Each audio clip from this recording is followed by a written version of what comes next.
विनोद खन्ना का अंदाज जितना फिल्मों में अलग था उतना ही वो असल जिंदगी में भी जुदा थे।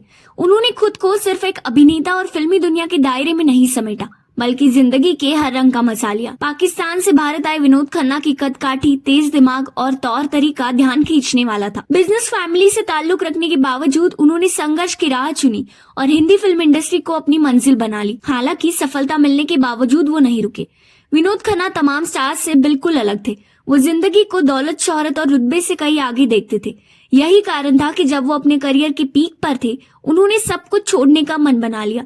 विनोद खन्ना के आगे फिल्मों की लाइन लगी थी। डायरेक्टर, प्रोड्यूसर के बीच उन्हें साइन करने की होड़ मची थी। यहाँ तक कि एक वक्त पर उन्होंने अमिताभ बच्चन की चमक को भी फीका कर दिया था। लेकिन सुपरस्टार बन चुके विनोद खन्ना का मन शांत नहीं था। विनोद खन्ना का जन्म पेशावर के एक पंजाबी परिवार में हुआ था। उनके पिता का कपड़ों से जुड़ा कारोबार था, लेकिन बंटवारे के बाद उनका परिवार सब कुछ छोड़कर मुंबई आ गया। इसके कुछ समय बाद विनोद खन्ना का परिवार दिल्ली में शिफ्ट हुआ।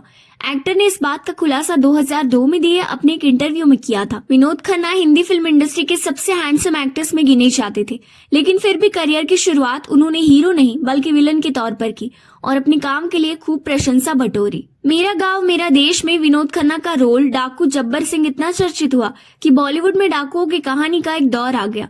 इनमें शोले के डाकू गब्बर सिंह का किरदार भी शामिल है। एक्टर के खलनायक बनकर भी जबरदस्त शोहरत कमाई। 1971 से 1982 के बीच लगभग 47 मल्टी हीरो फिल्म में उन्होंने काम किया।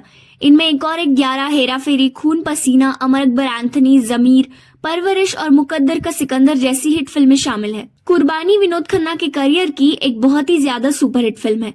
स्टारडम के पीक पर बैठे विनोद खन्ना ने अचानक अध्यात्म के रास्ते पर चल दिए।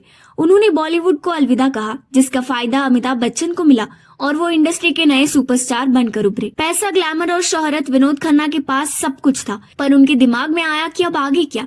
मन की शांति की खोज में वो आध्यात्मिक गुरु ओशो की शरण में जा पहुंचे। शुरुआत में उन्होंने ओशो के पुणे स्थित आश्रम में जाना शुरू किया, फिर वो अपनी शूटिंग भी वहीं रखने लगे। इसके बाद विनोद खन्ना ने ऐलान कर दिया कि वो फिल्म इंडस्ट्री से रिटायरमेंट ले रहे हैं ताकि ओशो के साथ जाकर अमेरिका में उनके आश्रम में रह सके।